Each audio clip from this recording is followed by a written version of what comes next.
Good evening, everyone. This is CA Navneet Mangal again.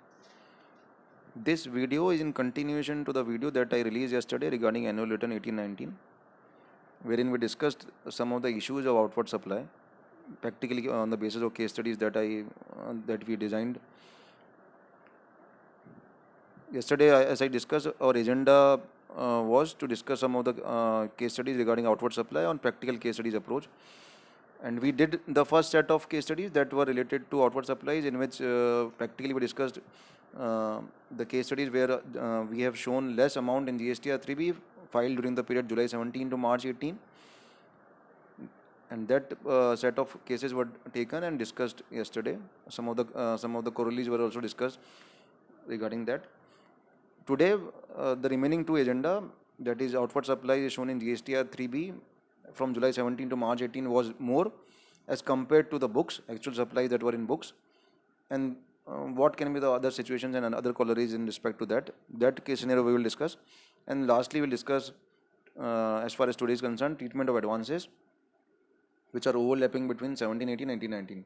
That is, advances, the amount of which the amount against services which you have received in the period July 17 to March 18, but invoices of that were raised in the period 1819.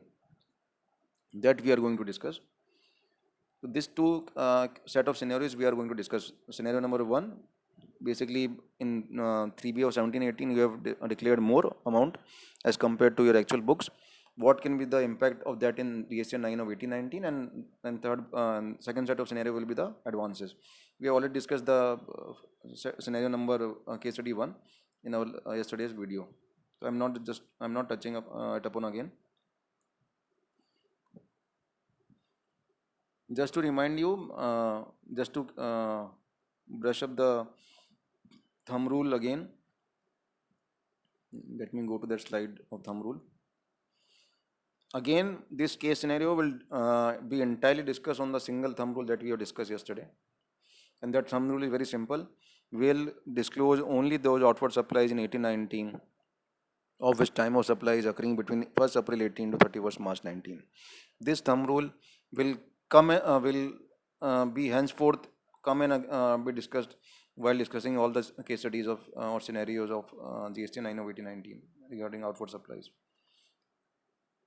Let me jump to the case study on this set of scenarios straight away. We have taken the same company, just a minute difference we have made here. The difference is that the actual turnover in books or the actual supplies as per books, of which time of supply was occurring between July 17 to March 18 was 5 crore, 45 lakh taxes, 9%. But in 3P you declared more amount. You declared amount of 6 crore with taxes of 54 lakh and 54 lakh in CGST and 54 lakh in SGST head. This way we declared the supplies more as compared to the books in 3B of 1718. In 1819, you had the company had turnover 10 crore and CGST and GST of 90 lakhs.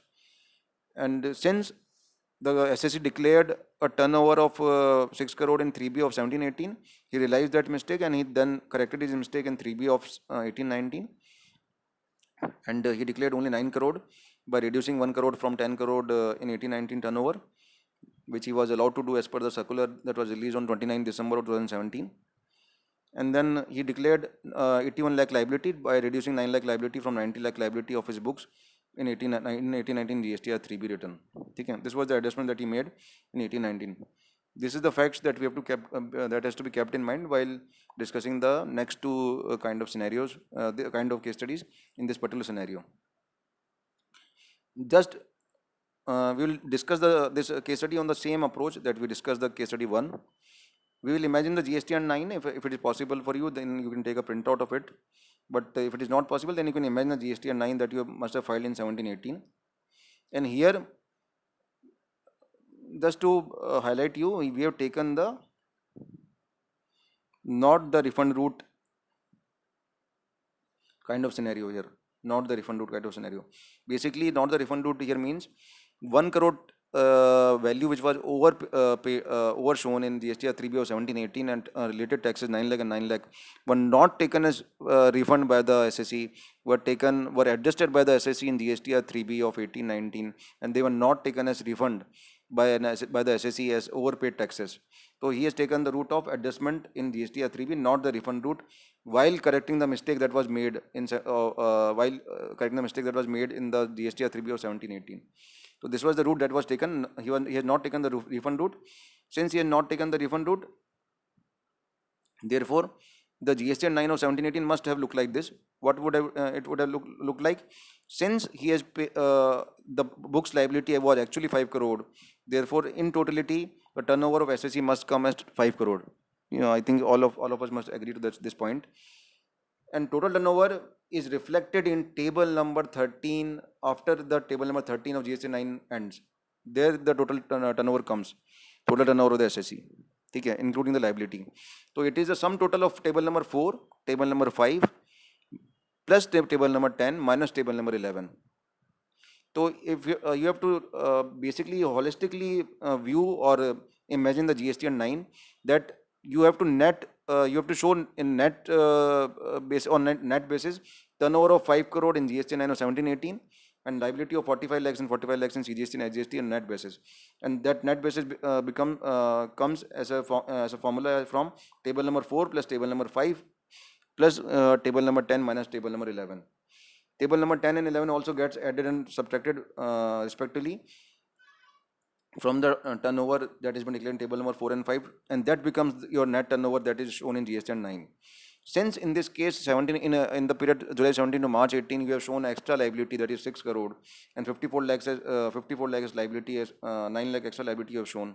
You have to show it must be an appropriate thing to show in table number 4 6 crore as value, 54 lakh as CGST liability and 54 lakh as GST liability.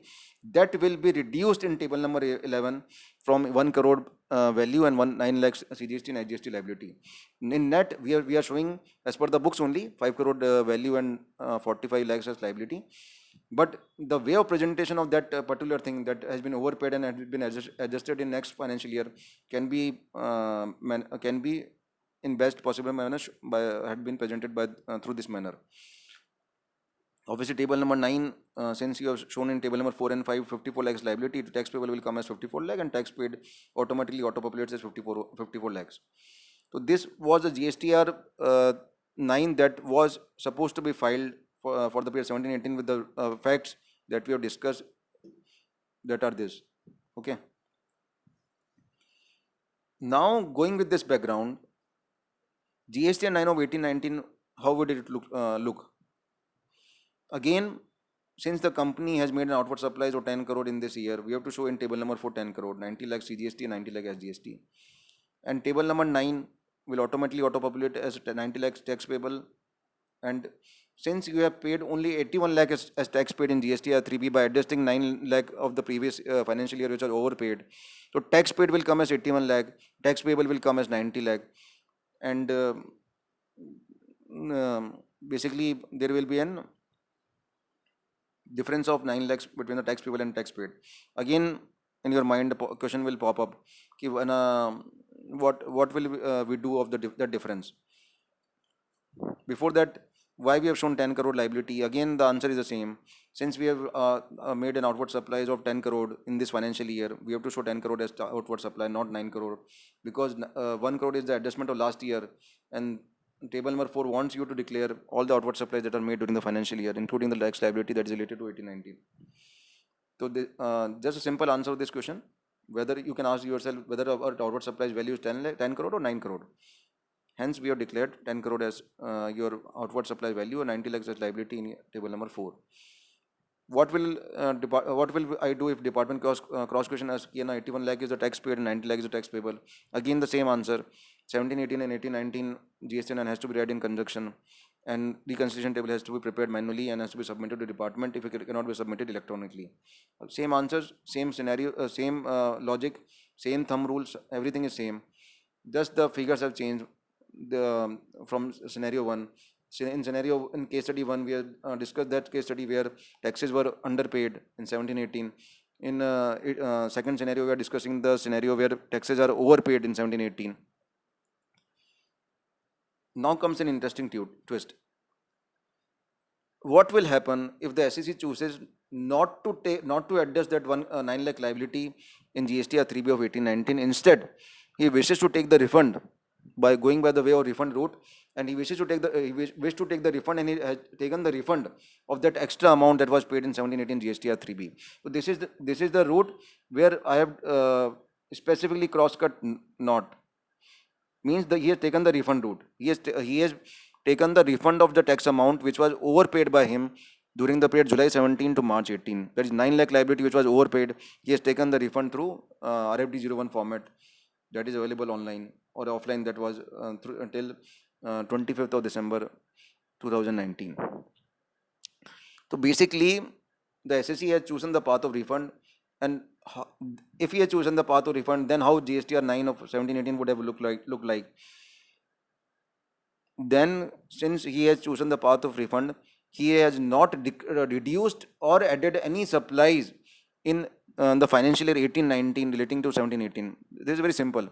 If he had adjusted that amount in GSTR 3B of 1819, then he would not have taken the route of refund. Since he has taken the route of refund, this is one thing is very clear, that he has not adjusted any value or output liability relating to 1718 in 1819. This is very clear. So table number 10 and 11 are going to be nil, zero.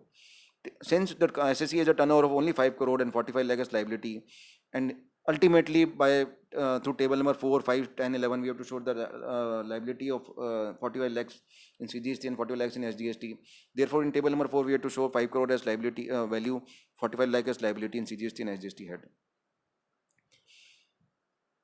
And since liability was 45 lakhs and tax paid was 54 lakhs, we can easily confirm the fact to the department that this 9 lakh was extra paid, and we have taken the refund, or we are taking the refund through this GST and 9 of 1718.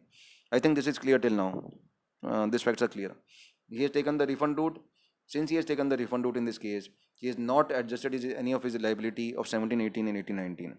And since he has not adjusted any of his liability in 1819, the table number 10 and 11 of the GST 9 of 1718 cannot be used, because these are used only when your previous year figures, that is 1718 figures, are adjusted in subsequent financial year, that is 1819 in this case. Since none of the adjustment have been made and the SSC has chosen the path of refund instead of adjustment, therefore these tables cannot be filled with any figures. Now, since the SSC has not shown anything in table number 10 or 11, and he has not gone by the way of adjustment route and taken the refund route, table with this twist, GSTR 9 of 1819 would look like a normal GSTR 9 that would have been filed. 10 crore liability, 90 lakh CGST, 90 lakh SGST value with a value of 10 crores. Tax payable 90 lakhs in table number 9. Tax paid is 90 lakhs in table number 9. Everything gets reconciled since he has taken the route of refund in 1718. When he has not taken the route of refund, then this tax payable was coming as 81 lakh instead of 90 lakh. Tax paid was coming as 81 lakhs instead of 90 lakhs. This was the only difference that is between this GST 9 with refund route and without refund route. Question is very simple, that must be popping up in your mind. Why the refund route and non-refund route have completely changed the figures disclosed in GST 9 of financial year 1819? To answer again is very simple. Outward supplies are whether 10 crore, 9 crore. Yes, it is answer is 10 crore. Okay. Since we have not shown any adjustment in table number 11 of 1718 because we have taken the route of refund, therefore we have disclosed the fact to the department that nothing belongs to 1718 in 1819 GSTR 3B, and hence our all the returns get reconciled based on these facts. I think this is clear. Based on refund route and non-refund route, these facts must be clear now. You can just observe the things that just GST 9, the significance of GST 9 of 1718 is very important while finding the GST 9 of 1819. Also, the facts are very important. What have you done of overpaid and underpaid liability of 1718 and 1819? How did you adjust it in 1819? That is very important. Now going to our third set of scenario where advances are to be discussed. Before discussing the third set of scenario, I want to just brush upon the thumb rule. with with little bit of fine tuning more. As I discussed, that simple thumb rule that outward supplies that are made during the financial year 1819 are to be shown in the GST 9 of 1819 and nothing else, nothing more. What do you mean by outward supplies made during the financial year? That is very important. That is very important to be understood. Outward supplies made during the financial year 1819 means time of supply of such supplies must occur between 1st April 18 to 31st March 19. And as we all know, since 3 years has elapsed from this GST advertence, we all know that time of supply of our goods or services is not necessarily be consistent with the turnover that is being shown in income tax return. For example, advances are taxed on receipt basis in the case of services, and the income on such advances is recognized on the basis of accrual in income tax as per accounting standards in Ind AS. Therefore, there can be a difference between the supplies that can come as an outward supply in GSTR 9 or on GSTR 3B, that is supposed to be on which tax is to be paid, and your turnover that is coming in books. This can be the difference because of this. So your outward supplies made during the financial year here in GST means outward supplies of which time of supply is occurring between 1st April 18 to March 19 is to be disclosed only in GST 9 of 1819. What does this imply? For example, if an hotel has taken an advances of suppose 50 lakhs in the month of March, and that advances for that advances he raised an invoice in the month of May 2018. Now that SSE, that hotel industry must have paid taxes on that advances in the month of March. But in income tax, the turnover of that company must not be showing that 50 lakh advances. That turnover will become the part of the turnover of the company in income tax in the financial year 1819. But in GST, that turnover has already become the part of turnover of the company hotel industry in the year financial year 1718. Here is the reconciliation that has to be done in GST and 9C, or that this is one of the points, legal points, where a reconciliation difference can arise due to a difference between time of supply and revenue recognition in the income tax. I think we have sufficiently made these facts clear. Now we can just move forward.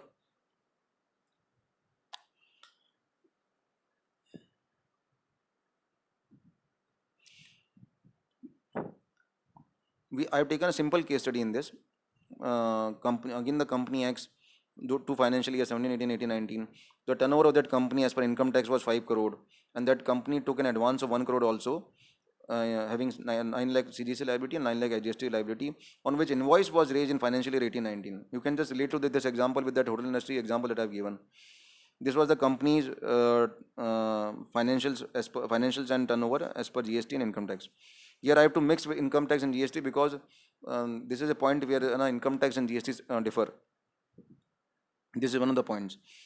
Since the total turnover of the company as per GST, of which time of supply has occurred between July 17 to March 18, the company showed turnover of 6 crore, including the 1 crore advances on which tax was to be paid, 54 lakh as tax and 54 lakh as GST tax in 17-18 GST 3B.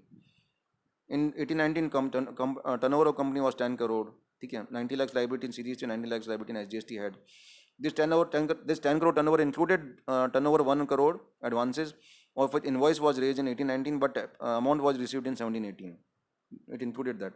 Since the company has already paid taxes on 1 crore value of 9 lakh CGST and 9 lakh IGST, therefore in GST 3B of 18-19, the company declared only 81 lakh as liability and 81 lakh as IGST liability. These are the facts that are to be kept in mind while going through the answer to this case study.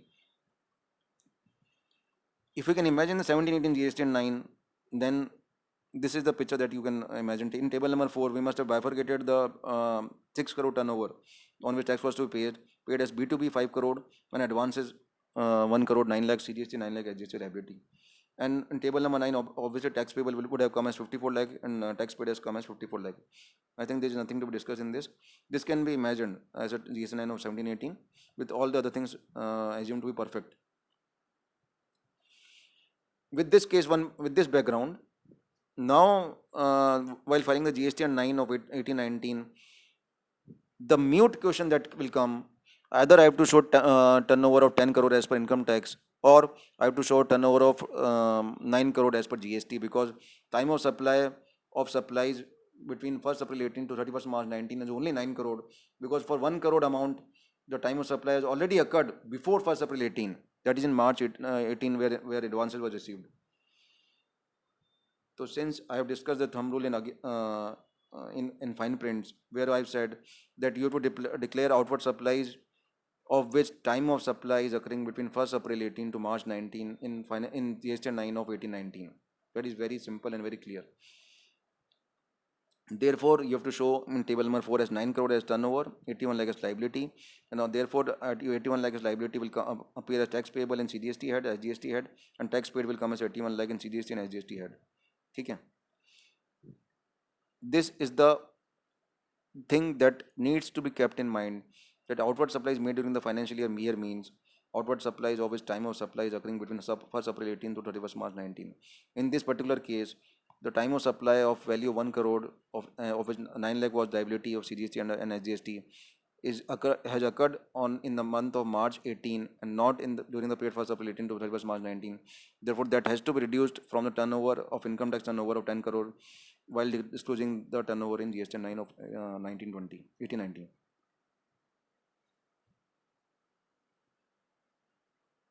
The question that I have raised again and again, I have just put it in this slide.